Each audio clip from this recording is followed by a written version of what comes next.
Great. So, welcome everyone to another intercontinental seminar on gravity and cosmology.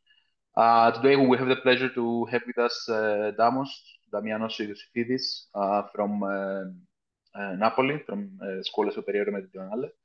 Damos got his PhD in Greece, in Thessaloniki, at the Aristotle University of Thessaloniki, with Tassos Petkou. And then he went for a couple of years in Tartu, Estonia, and now he's in Napoli. He's always been working on metric affine theories, so he's one of the experts in metric affine theories. And today he's going to talk about the geometric origin of the energy momentum tensor. In this context. Damos, the floor is yours.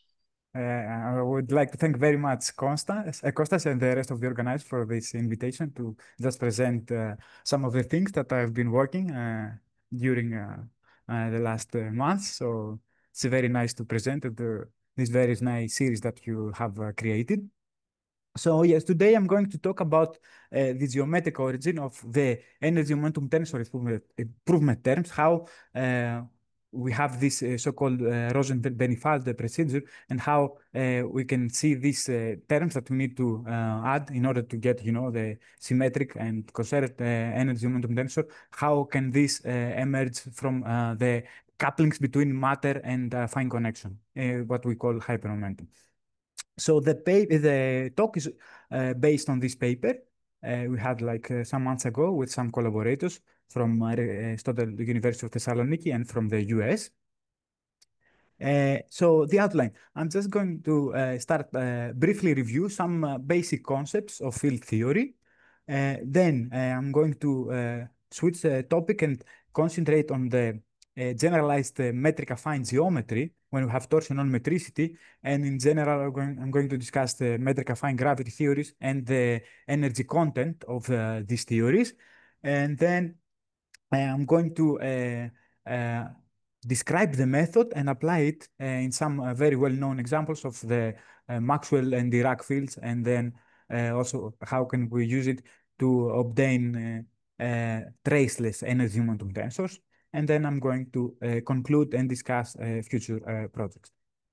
So let us start with the field theory part. As we all know very well, so we can start with field theory with a collection of fields phi A, with collectively denoted with this index A. And we write down the action, and can depend on the fields and the first derivatives. This is the assumption. And now we are in a Minkowski space-time. So we are flat at this point. And as we all know very well, if you consider some diffeomorphism, the fields change in this way. So we have this this term that is always there, and this second term depends on the properties, tensorial and transformation properties of the field.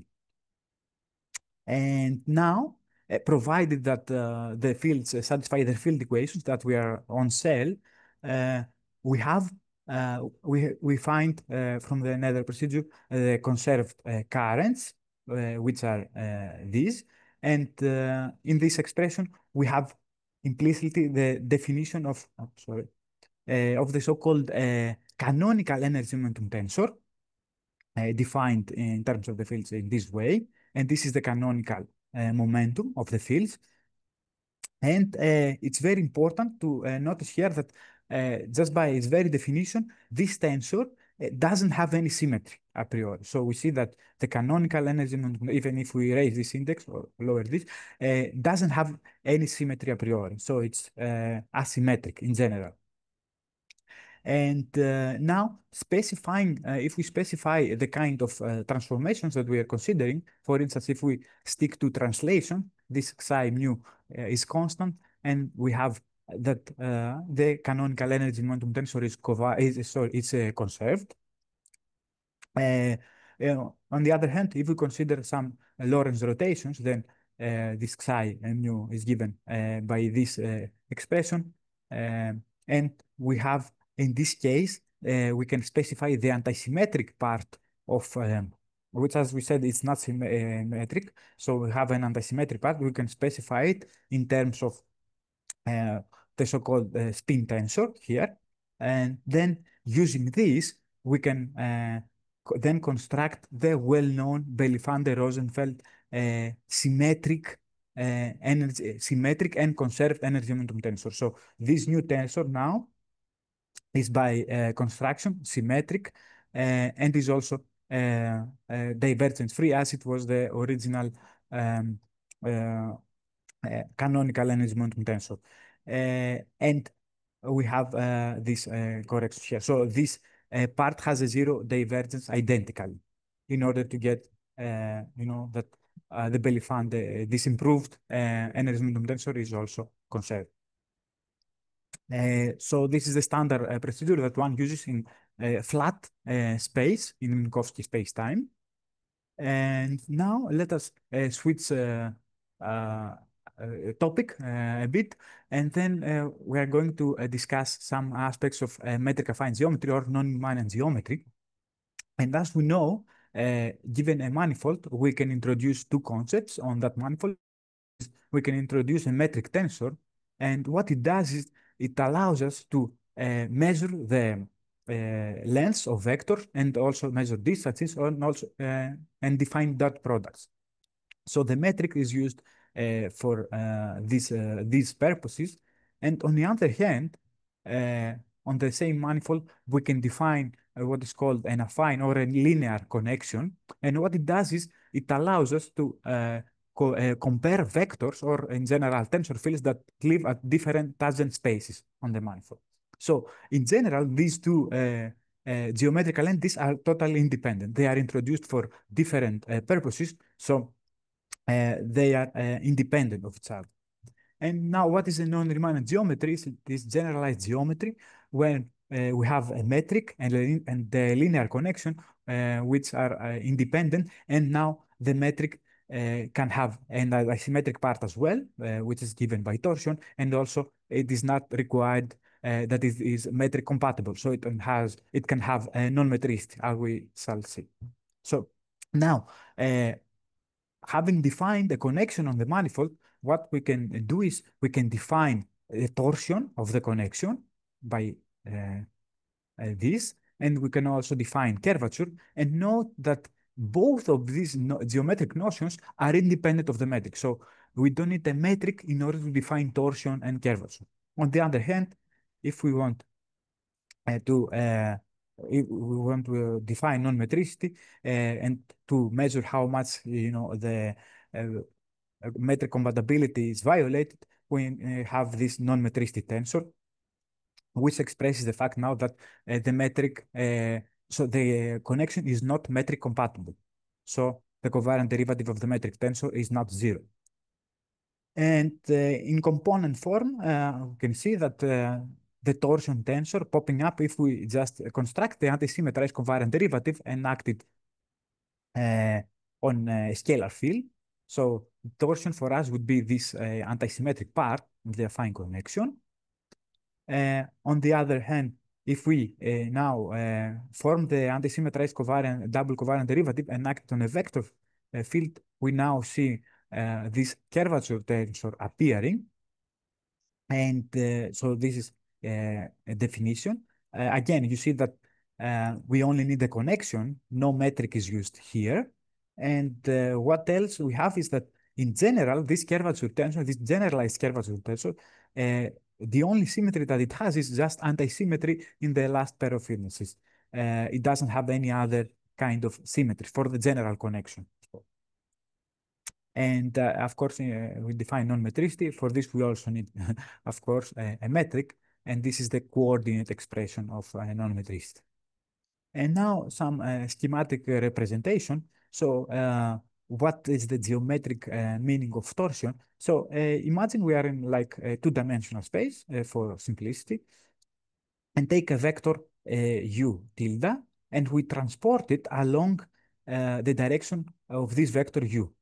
And we get, and we also do the same. We have this vector u, and we transport it along the direction of u tilde. So if the space has no torsion, what we know is that if we started with, let's say, some these vectors. In the end, what if they had like equal length? In the end, we would end up with a square. If they didn't have the same length, we will end up with a parallelogram. But now, if the space, so if the space has no torsion, we transport it over here, and then it would be something like that. But now, if the space has torsion, what it does is this under this parallel transport, this vector rotates. So instead of having u here, we end up with u prime, and we also instead of having u tilde here, we end up with u tilde prime. And so we have this deviation vector. So what does torsion do is like uh, it breaks parallelograms, infinitesimal parallelograms into pentagons. And as for non-metricity, one of the effects is that if we start with a vector and we transport it in space, the length of the vector will change. And also the dot products will change. So this is some schematic representation. Now, out of torsion and non-metricity, we can see that we can construct just out of the symmetry. If we go back, you see that torsion is antisymmetric in the first pair of indices, while non-metricity is symmetric in the last pair of indices. So out of these, we can construct, out of torsion, we can construct a torsion vector, which is this contraction. And we can also, given that we are in 4 dimensions, we have the totally antisymmetric Levi-Civita tensor, so we can also define a torsion pseudovector. And as for non-metricity, we have 2 independent contractions. These two, the first one usually is referred to as the Weil vector. Now, comment on the notation. So in the general affine connection, we will denote by without any quotation, and the Levi-Civita, the Riemannian part of the affine connection, so the Levi-Civita connection, and everything that is constructed out of this Riemannian part, the Riemannian Levi-Civita connection, will be denoted by a tilde. So, for instance, this would mean that we have the Levi-Civita connection, and every quantity that has a tilde will be computed with respect to this connection. And remarking the following, we are going to set non-metricity to 0. It doesn't make any difference if we keep it. So for simplicity, we will just set it to 0. But we can just as well have it. It won't affect the results that we are considering. In the case we are considering, the results won't be affected. So now that we set up the geometry, we want to construct some gravity theories that have as a background these kind of geometries. And as we know in Riemannian geometry, we start off with a connection that we assume to be symmetric, so we have 0 tensor, and also is metric compatible. So this leaves us no possibility. The only connection that meets these 2 properties is the Levi-Civita connection. So if we were to write down some action, gravity action, the full gravity action will have like the geometrical part and also the matter. This can only depend on the metric tensor and the matter fields. Of course, there is no other geometric fundamental field. It's only the metric. On the other hand, in the realm of metric affine gravity, we start with a metric and an independent affine connection. So both in general, and this is very important, both the geometry part and matter will depend on the affine connection. And this is very important. In particular, for us, it would be very important, this part, that the matter part of the action does depend on the affine connection. And this is very important. And of course, we have 2 sets of field equations, one by varying with respect to the metric and the other one by varying with respect to the independent affine connection. And now let us turn our attention on the sources of metric affine gravity. And we have the generalization of the nether energy momentum tensor. So we have the canonical energy momentum tensor, which is given by this expression, and is in general, again, asymmetric. It doesn't have any symmetry. And we also have, in the Riemannian case, the metrical energy momentum tensor, or Hilbert, which is symmetric by definition. We see here is the variation of the matter part with respect to the metric, which is symmetric. And now, this is very important, we have a new quantity, a physical quantity, that of hypermomentum tensor, which is the variation of the matter part of the action with respect to the independent affine connection. And this tensor is very important because it contains the micro properties of matter. Like for instance, we can decompose it into working in differential form. We can decompose it into three pieces. Uh, uh, the antisymmetric part in this first two indices is the spin part. And then we have the trace, which define the dilation, and also the shear, which is the symmetric trace part. It has to do with the hadronic properties of matter. This tensor has a lot of physics, and actually quite recently we showed with Tom Koivisto in this paper that how this hypermomentum can create this uh, viscous and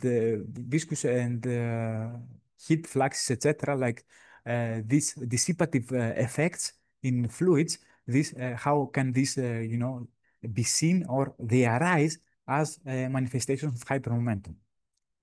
So, and if we want to develop a relativistic fluid with connection matter coupling, we see in the end that we get the viscous fluid, but now the equations for the heat flux, viscosity, etc., are completely determined by the conservation laws of Mach, and we do not impose them by hand, as it is done in the first order hydrodynamics.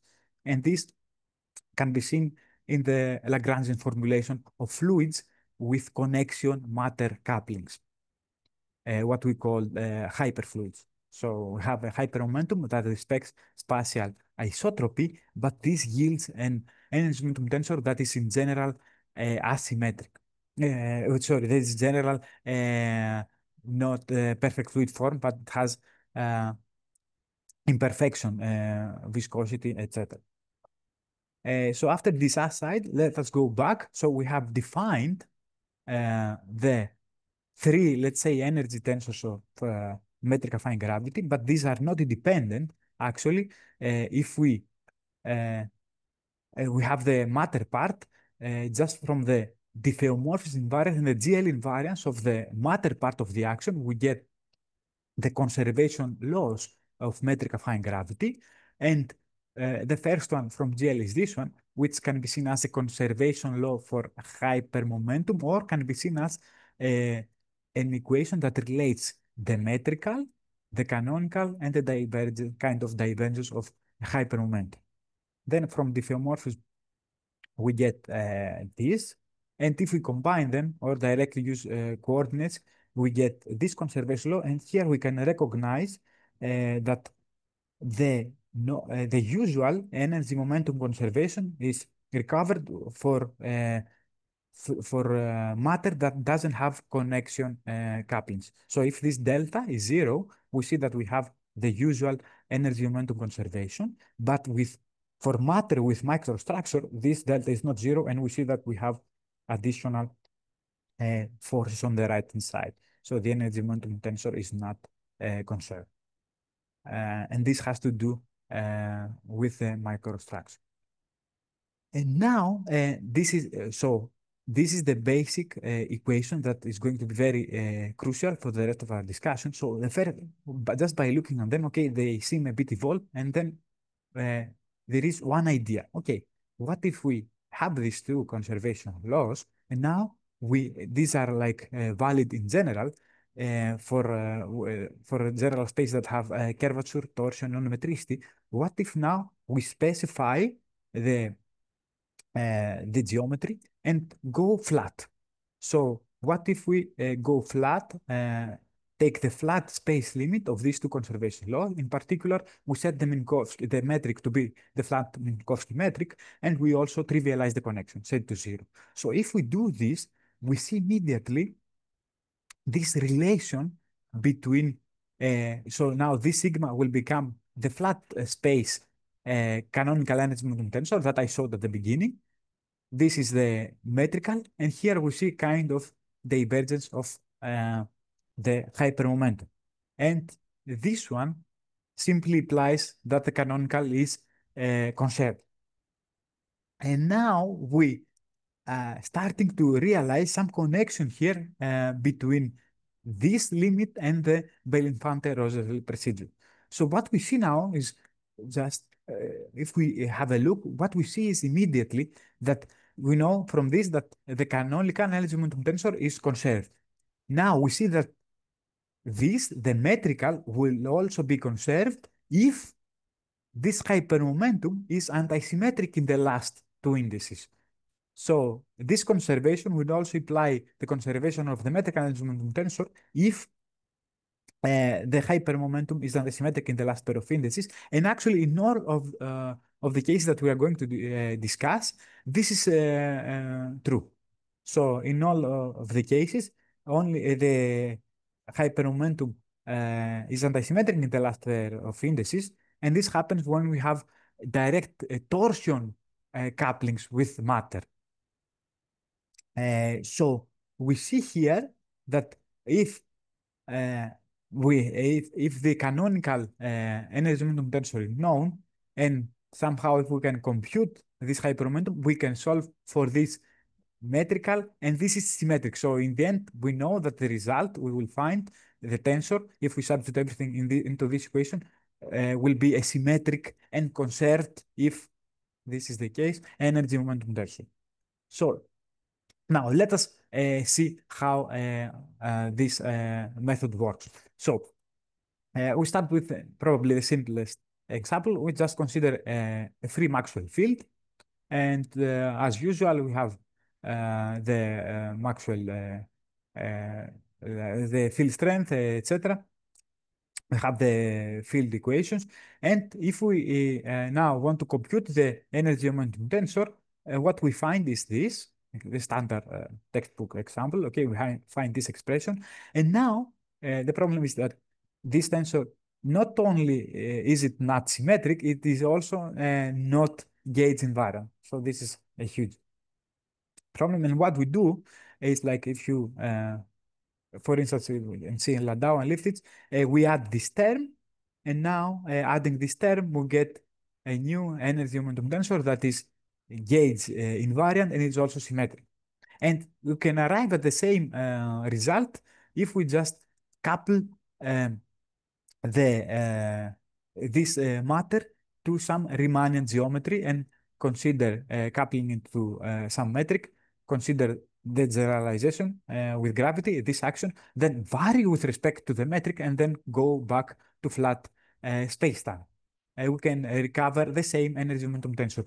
Now, let us see how we can arrive at the same result with our general prescription that we discussed. So what we do now, here is the prescription. So we start, and we go metric affine, as we say. So we start with by extending minimal substitution. So replace the partial derivative with a covariant, generalized covariant one that can have torsion now. That it will have torsion. Okay, and then we substitute into the definition of the field strength, and we have this. So this is the usual part that contains only the partial derivatives. And now we see we have this connection matter couplings. Now, at this point, this is not gauge invariance. We have broken gauge invariant, but we will see in the end, we will go back to flat space-time. So we will trivialize the connection, and gauge invariance will be restored. So if we do this and we write down now our action, we see that we have three parts. One is the usual one. And now we have this second part. This is the most important part, because we see now that this is linear in the connection, linear in the torsion terms. And this is quadratic. So what we want to do now is to vary with respect to the connection, and then go back to flat space-time. So if we vary with respect to the connection, we see that the only relevant term would be this second one.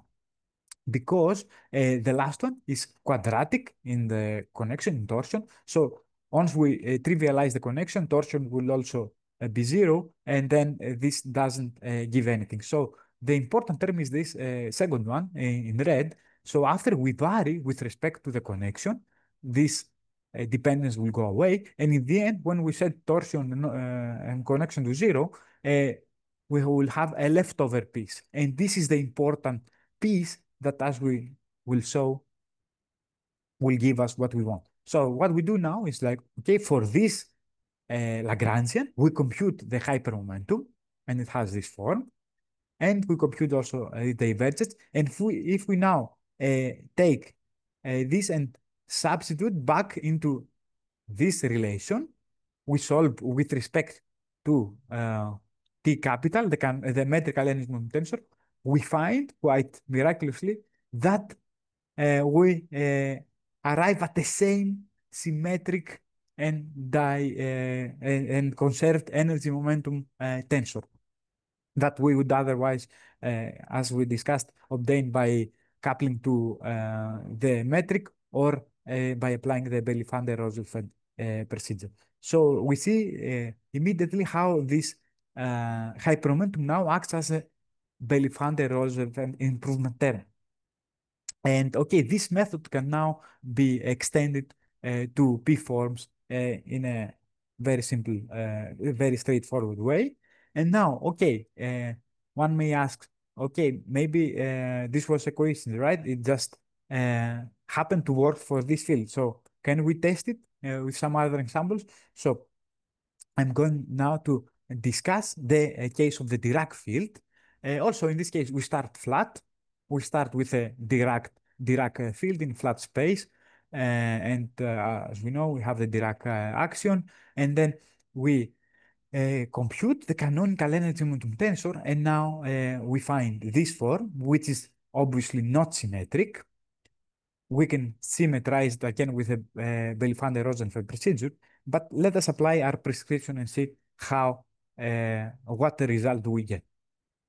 So going affine, we now extend it. We also switch on gravity and metric and affine connection, and we have a generalization, as you very well know. And now, the most important part is that now the derivative is extended to this. And now we see here, this is the spin connection, and the spin connection is related to the affine connection. And now when we vary with respect to the affine connection, we find in the end this energy momentum, sorry, this hypermomentum tensor, which is totally anti-symmetric. And again, if we substitute back to our reference equation 22a, which is the one that relates the metrical, the canonical, and the derivative of the hypermomentum, again, we find a total agreement, perfect agreement with the standard textbook example of the symmetric and conserved energy momentum tensor for the Dirac field. Again, it matches perfectly. And uh, now a comment, if you go through the literature, you can see that in the case of the Dirac field, having the canonical energy momentum tensor, they say that, okay, we can now take the canonical and symmetrize in mu and nu, and then this will give us the metrical energy momentum tensor, which is conserved and symmetric. Okay, this works for the Dirac field, but it is arbitrary if we do this just by hand. Now, with our prescription, we see exactly why this is the case. And again, if we go back to this equation, so we see here, this is why this is exactly the case, because in the case of the Dirac field, we found that this hypermomentum is totally antisymmetric. So if we take now this 22a and we symmetrize in nu and nu, this part will drop away. So immediately we get that the symmetric part of the canonical will actually coincide with the metrical one. And this is the reason why, in the case of the Dirac field, and only in this case, this trick works. So we can see now very clearly why this works in this case, but it's not valid in general. And so this part had to do with constructing the symmetric and conserved energy momentum tensor. Now, can we modify this prescription and also apply it to the case where we want to find some symmetric, conserved, and traceless now energy momentum tensor? And the answer is yes. We will consider the most simple example of the free scalar field, master scalar field. And as we know, easily we can compute the energy momentum tensor. Now the canonical coincides with the symmetric, and it's improved in a sense, it's symmetric. And now the action is scale invariant, so we have this on-cell conserved dilatation current. So the trace of the energy tensor is given by the divergence of this, the so-called virial current.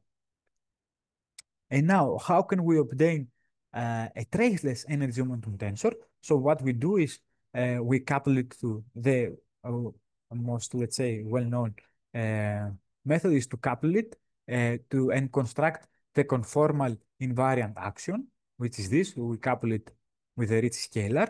And now, if we compute the energy momentum tensor, it is symmetric and traceless. And this is the result as you probably know.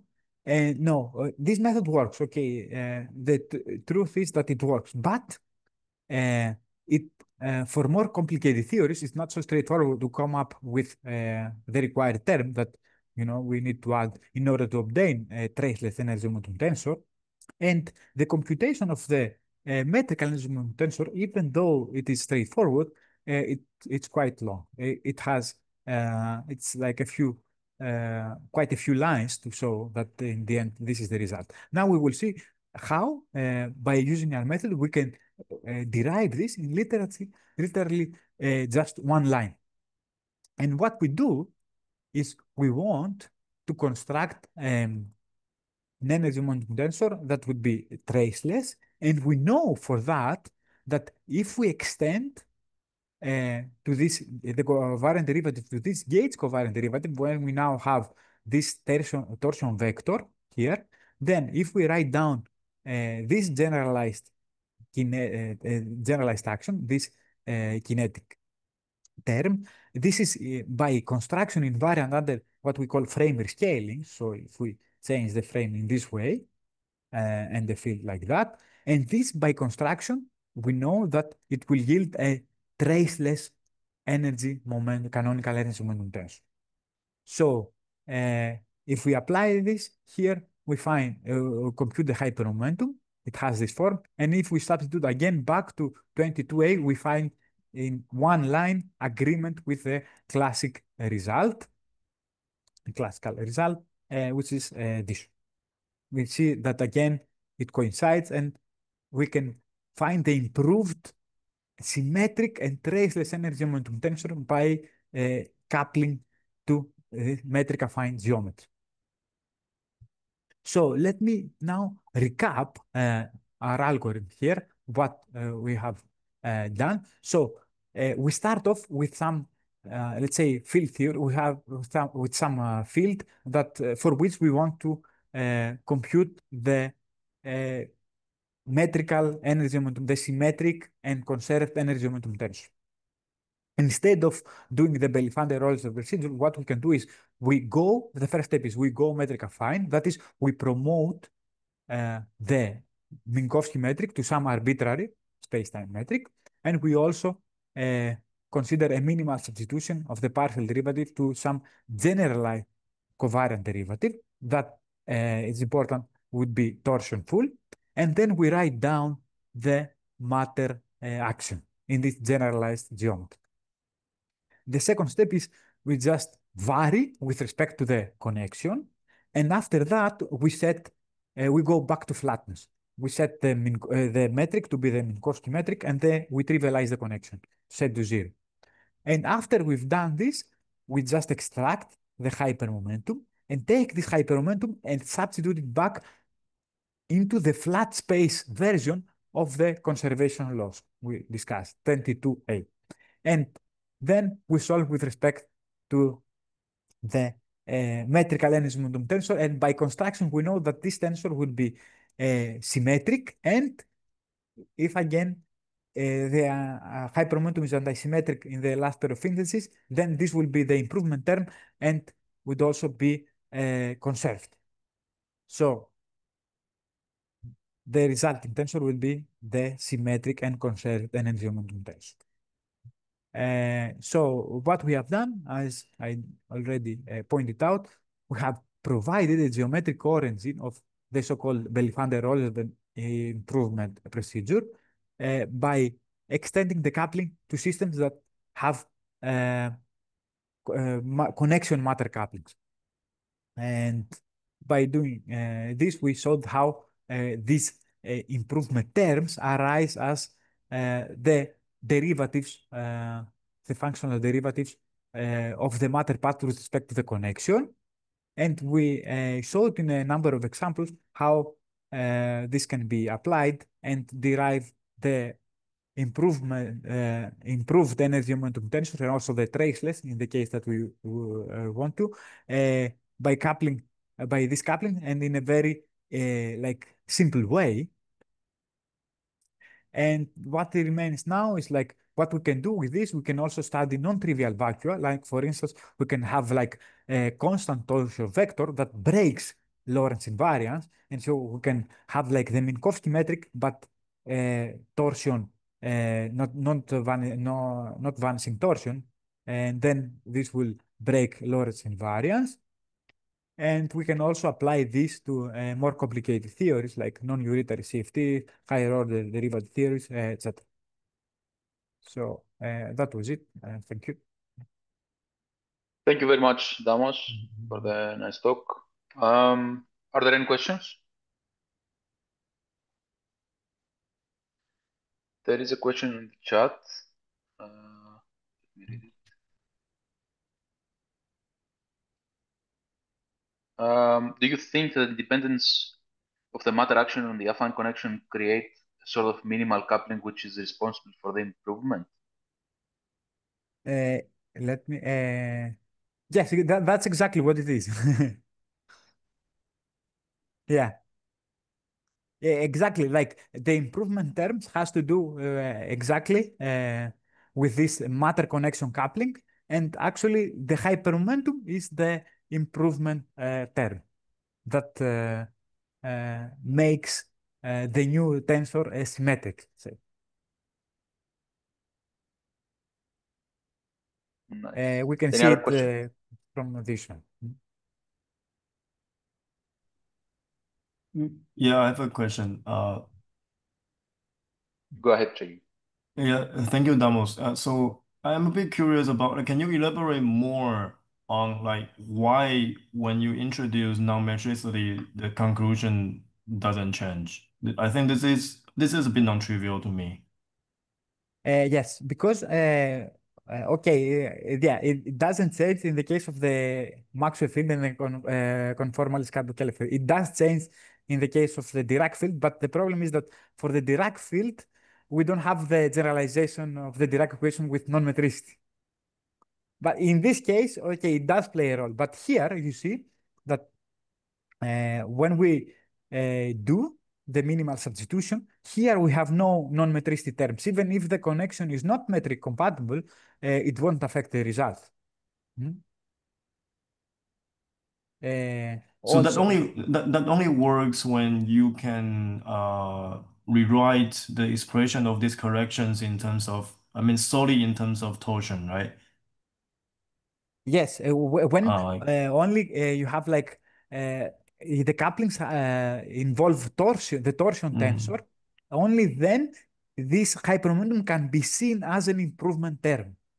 If you have more general couplings that have, for instance, non-metricity, then the conservation of the symmetric energy momentum tensor is not guaranteed.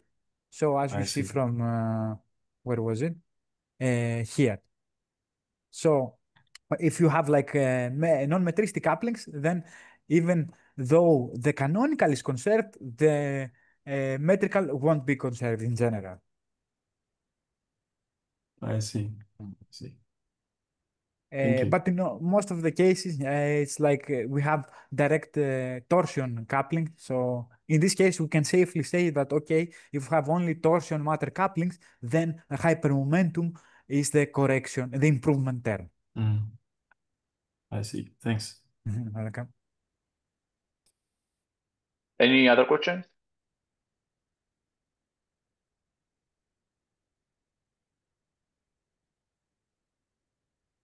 I think there is one in the chat.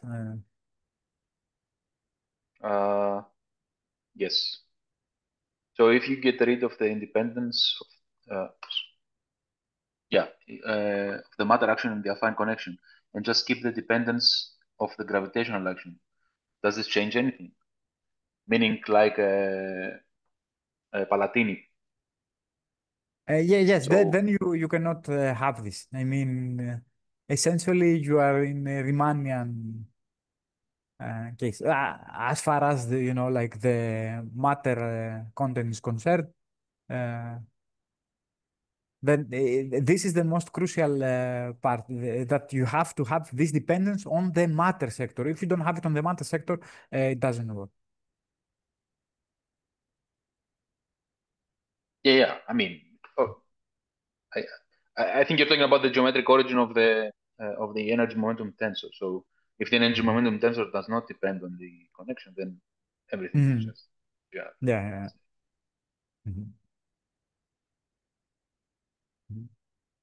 Nice. Mhm. Yeah. Anyone else? I think there was another one, huh? Uh, I don't know. Uh, Where? I saw maybe in the chat.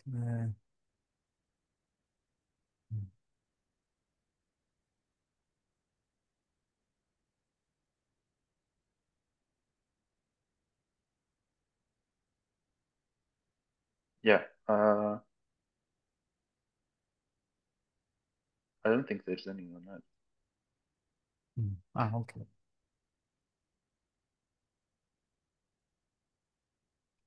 Okay. Let me stop the recording then, and then